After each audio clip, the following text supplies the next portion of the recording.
What do you want? Junkie whore, come check out. Film diawali dengan menampilkan peternakan babi di luar kota Vancouver, Kanada. Seorang peternak bersweater tampak sibuk memberi makan babi-babinya. Namun yang aneh, hewan-hewan tersebut tidak diberi makanan biasa, melainkan potongan tubuh manusia. Beberapa jam kemudian di sebuah bar, seorang pria bernama Robert William Picton atau yang lebih dikenal sebagai Willie terlihat tengah bersantai.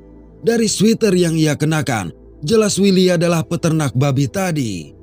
Rupanya, tujuan kedatangan Willie adalah untuk menyebarkan brosur pesta yang akan diadakan di peternakannya.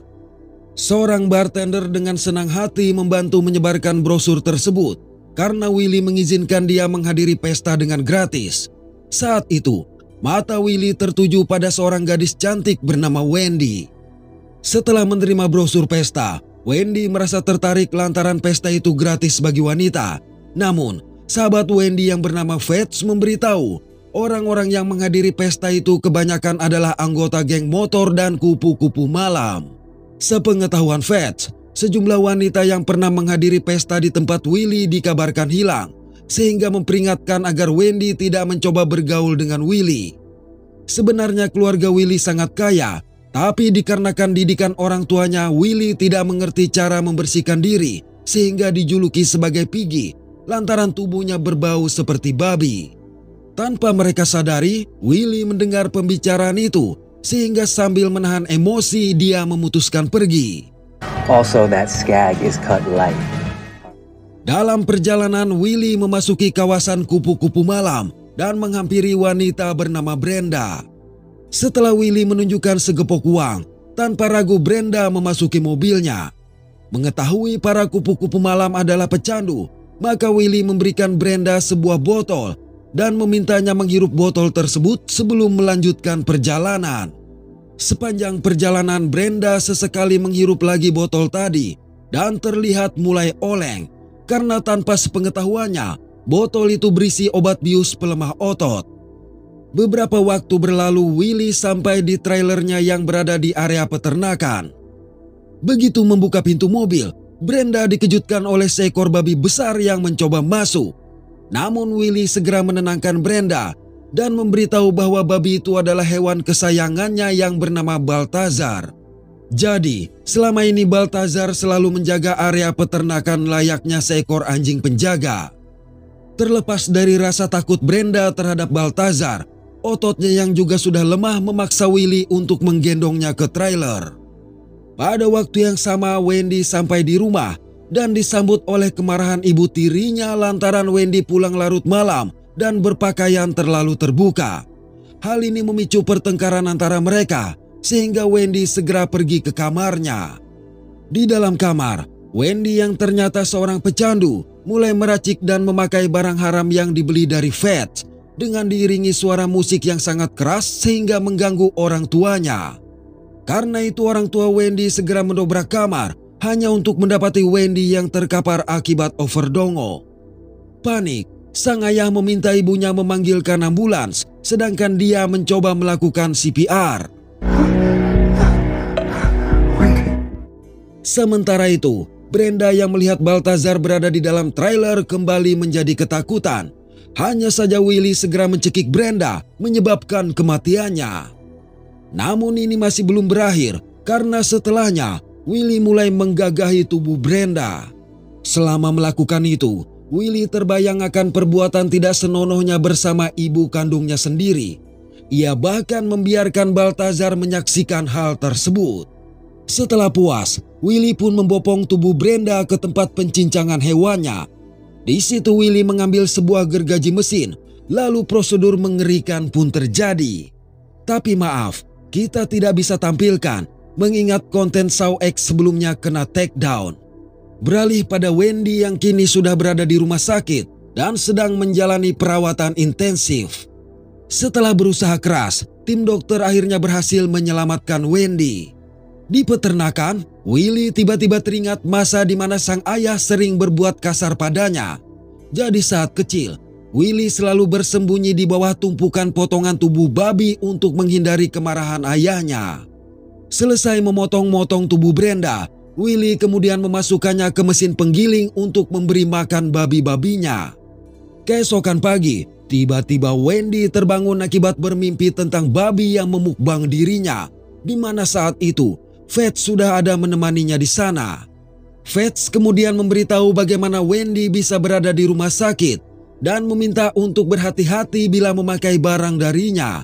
Menurut Fats, sang ayah sangat mengkhawatirkan Wendy, tetapi si ibu tiri justru bersikap sebaliknya. Wendy lalu mengisahkan tentang mimpi buruknya tadi dan berpikir peristiwa itu terjadi di peternakan Willy. Wendy mengaku merasakan memiliki suatu koneksi dengan Willy.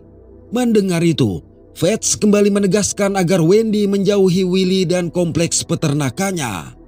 Di tempat berbeda, Willy dan adiknya yang bernama David menemui seorang pengacara bernama Adrian untuk menandatangani surat persetujuan penjualan sebagian lahan peternakan mereka. Ketika Willy mencoba mengundang Adrian untuk berpesta ke peternakan mereka, Adrian teringat akan komplain dari tetangga mereka tentang kebisingan pesta dan peredaran narkoba yang sering dilakukan di sana. Adrian meminta mereka mengatasi masalah tersebut atau pengajuan mereka untuk membuat badan amal nirlaba ditolak. Jadi ceritanya, Willy, David dan seorang saudara perempuan mereka telah mewarisi peternakan milik orang tuanya sejak tahun 1994. Lantas di tahun 1996, Willy dan David mendaftarkan sebuah badan amal nirlaba bernama Piggy Palace Good Time Society dengan tujuan untuk mengelola dan mengoperasikan acara pertunjukan dan pameran di tanah peternakan mereka. Mendengar pernyataan Adrian tadi, Willy sempat emosi, tetapi dengan cepat David menenangkannya dan berjanji akan menyelesaikan masalah tersebut. Namun dalam benaknya, Willy tetap menolak karena tanpa pesta di sana, ia akan kesulitan untuk mendapatkan wanita yang akan dijadikan korban berikutnya. Karena diyakini bahwa di kehidupan nyata, Willy mulai menjadi pembunuh berantai setelah mewarisi tanah peternakan tersebut. Okay. My hyper does what? Seusai pertemuan, David dan Willy kembali ke peternakan mereka, di mana kedua saudara ini masih memperdebatkan masalah pesta yang bersikeras Willy laksanakan. Perdebatan tersebut didengar oleh seorang karyawan peternakan bernama Bill yang sedang mempersiapkan sebuah panggung untuk acara pesta. Saat itu, tiba-tiba David melihat penampakan mendiang ibu mereka.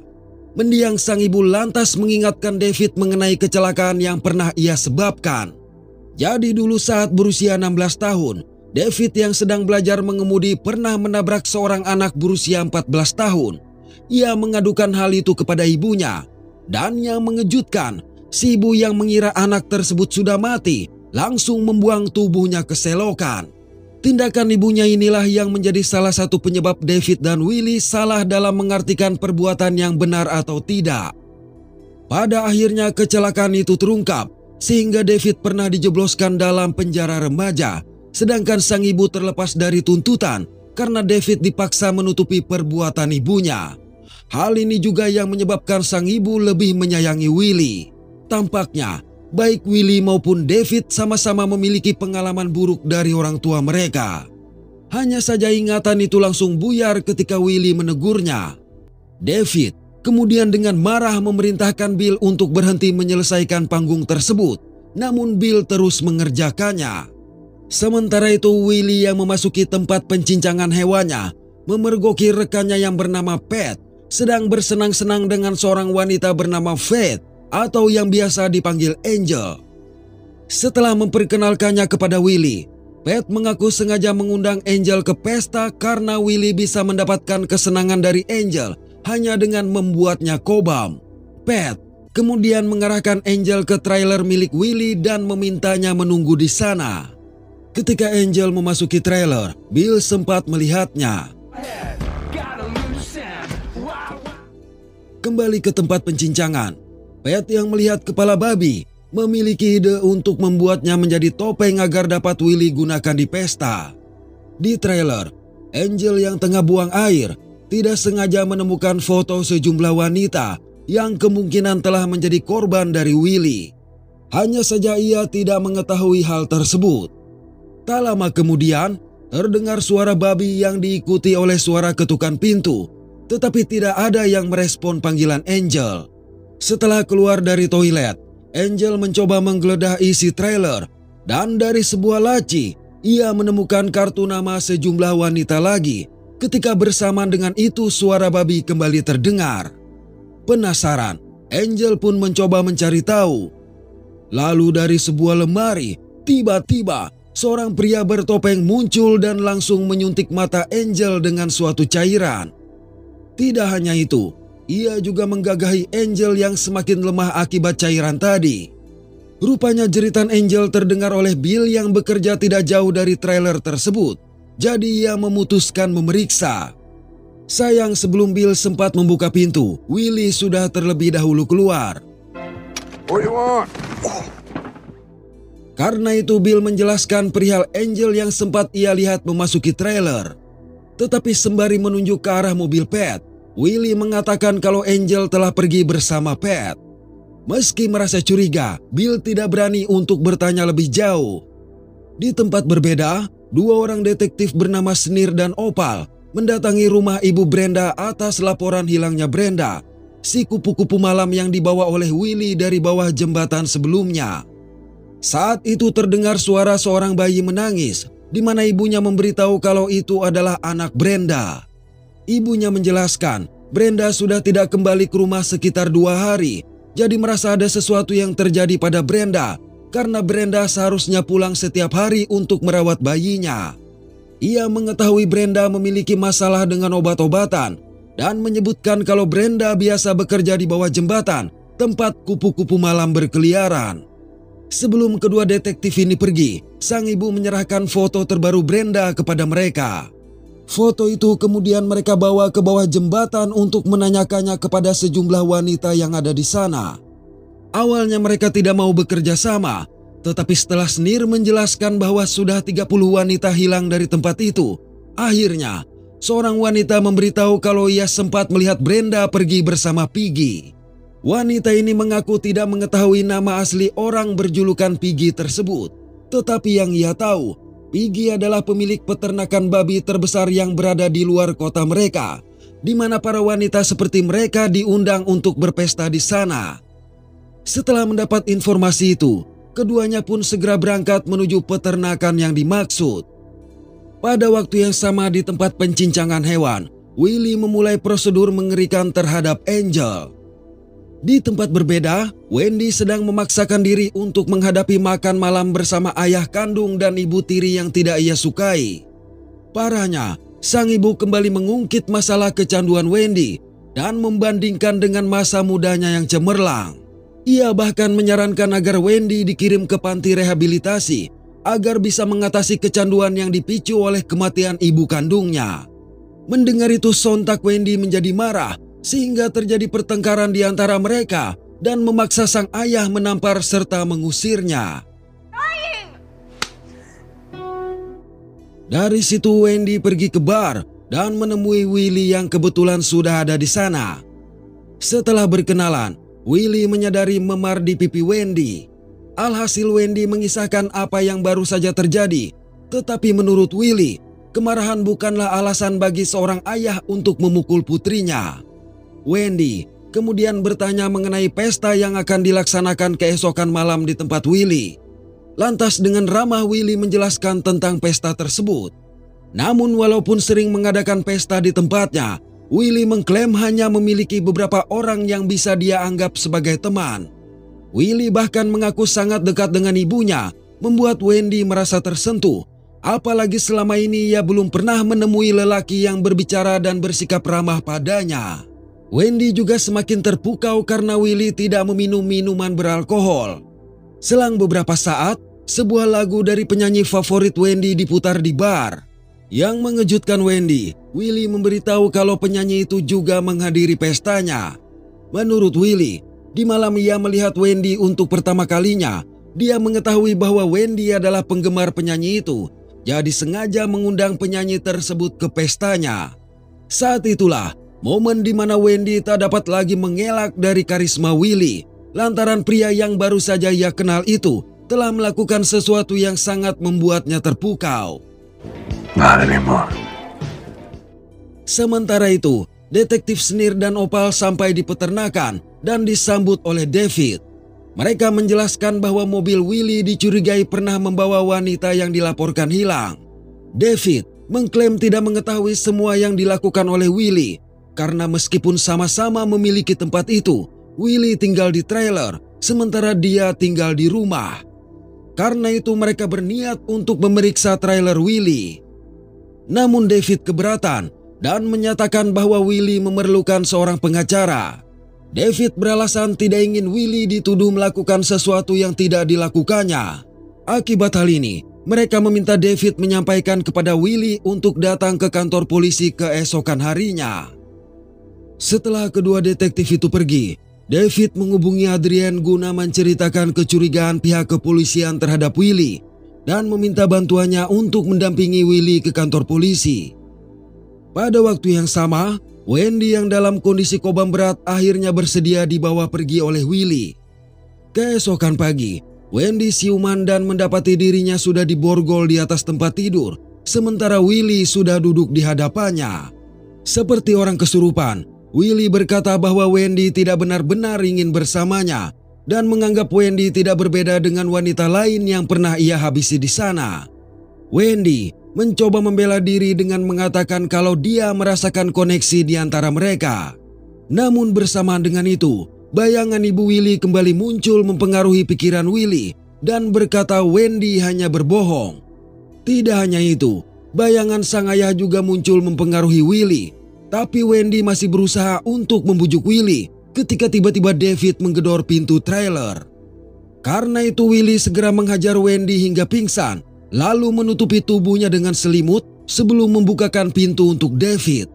David lantas memberitahu perihal kedatangan kedua detektif semalam, jadi meminta Willy mendatangi kantor polisi bersamanya.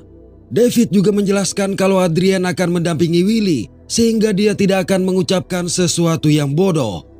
Pada saat yang sama, ayah Wendy mengusir istrinya lantaran menjadi pemicu kepergian Wendy. Setelah itu, ayah Wendy menghubungi Fats, berharap Wendy ada bersamanya. Sayang Fats mengaku terakhir kali bertemu Wendy adalah di rumah sakit. Hanya saja, Fats merasa tahu kemana Wendy kemungkinan pergi. Karena itu ia mengambil kembali brosur pesta yang akan dilaksanakan oleh Willy dan bergegas pergi ke sana. Di kantor polisi, detektif Snir menunjukkan foto Brenda kepada Willy. Tetapi Willy mengaku tidak pernah melihatnya. Ketika merasa beberapa pertanyaan mereka mulai menjebak Willy, maka Adrian meminta Willy untuk tidak menjawabnya. Selanjutnya, mereka menunjukkan lagi foto sejumlah wanita yang dilaporkan hilang. Saat memperhatikan foto tersebut, Willy jelas mengetahui mereka semua adalah korbannya. Namun demikian, ia tetap bersikeras tidak pernah melihat salah satu pun dari wanita itu. Merasa Willy dituduh melakukan penculikan dan pembunuhan tanpa bukti, tentu saja David menjadi marah. Ditambah lagi Snir menduga David adalah saksi perbuatan Willy. Akibat hal ini, David meminta interogasi disudahi dan mengajak mereka pergi dari tempat itu. Di trailer, Wendy yang akhirnya siuman berusaha keras untuk mematikan TV. Begitu berhasil, ia langsung berteriak meminta tolong dan terdengar oleh Bill. Oleh sebab itu Bill bergegas mendatangi trailer dan sempat terpana menyaksikan Wendy yang ada di sana tepat ketika Pat menariknya keluar. Pat memperingatkan agar Bill tidak mencampuri urusan Willy dan memberitahu kalau Wendy hanyalah kupu-kupu malam yang biasa Willy ajak ke sana. Ia juga memberikan sejumlah uang kepada Bill sebelum memintanya pergi. Pat kemudian memasuki trailer dan berniat melakukan hal tidak senonoh kepada Wendy, tetapi Wendy berhasil membujuknya untuk melepaskan borgol. Begitu borgol dilepaskan, Pat langsung mencoba memaksakan diri kepada Wendy sehingga Wendy harus menggigitnya. Malang, tindakan itu memaksa Pat menikam Wendy yang akhirnya terkapar tak sadarkan diri. Setelah melakukan itu, Pat menyembunyikan tubuh Wendy ke dalam lemari dan segera keluar meninggalkan trailer hanya untuk melihat acara pesta yang mulai digelar. Sementara Willy dan David yang baru saja sampai juga dibuat heran mengapa pesta dimulai tanpa persetujuan mereka. Melihat Willy, Pat pun memanggilnya dan memasangkan topeng kepala babi kepada Willy. Lalu memintanya memeriksa Wendy di trailer. Selang beberapa saat, Fats menghampiri Pat dan bertanya apakah ia melihat Wendy sembari menunjukkan fotonya. Karena itu Pat menggiringnya ke tempat pencincangan. Lantas di dalam, tanpa diduga, Pat langsung menyerangnya dari belakang. Di trailer, tanpa rasa curiga Willy membuka lemari hanya untuk terkena tikaman Wendy yang sudah siuman. Kesempatan tersebut Wendy gunakan untuk melarikan diri. Tetapi Pat melihatnya jadi bergegas mengejar. Wendy yang sudah sangat ketakutan bahkan melewati David dan sejumlah pria yang ada di gerbang. Beruntung, perhatian mereka teralihkan oleh Pat yang tumbang akibat kelelahan. Saat hari mulai gelap, Wendy berhasil mencapai rumah tetangga dan mendapat pertolongan. Alhasil pada malam itu juga, polisi yang telah mendapat laporan dari David datang ke tempat pesta untuk meringkus Willy dan Pat. We know what you did, you piece of shit. Selang beberapa waktu di penjara, Willy berbincang dengan seorang tahanan yang berada di sel sebelahnya. Mereka terlihat cocok lantaran memiliki kesamaan hobi, yaitu membunuh. Sang rekan mengaku membuang tubuh korbannya ke laut, sedangkan Willy mengubah korban-korbannya menjadi makanan. Dalam pembicaraan tersebut, Willy mengungkapkan penyesalannya lantaran belum mencapai angka 50, mengklaim bahwa dia telah menghabisi 49 wanita. Tepat setelah Willy mengungkapkan hal tersebut, sang tahanan segera memanggil Opal untuk membuka selnya, di mana ternyata tahanan ini adalah seorang polisi yang menyamar. Dan disinilah akhir perjalanan Robert William Pickton yang dijuluki sebagai Pig Killer. Jadi sebenarnya, pembunuh berantai ini telah melakukan pembunuhan sejak tahun 1990 dan ditangkap pada tahun 2002 serta mendapat hukuman penjara seumur hidup tanpa kemungkinan pembebasan bersyarat setelah 25 tahun. Ia didakwa dengan 26 pembunuhan, namun dihukum karena membunuh 6 wanita. Tetapi dalam pembicaraan dengan polisi yang menyamar sebagai tahanan tersebutlah jumlah korban Willy terungkap. Dan sejak saat itu, ia dikenal sebagai pembunuh berantai paling produktif dalam sejarah Kanada. Oke, terima kasih sudah menonton sampai pada akhir konten ini. Mohon maaf atas ketidaksempurnaan dari kami. Semoga terhibur dan sehat selalu. Mantap.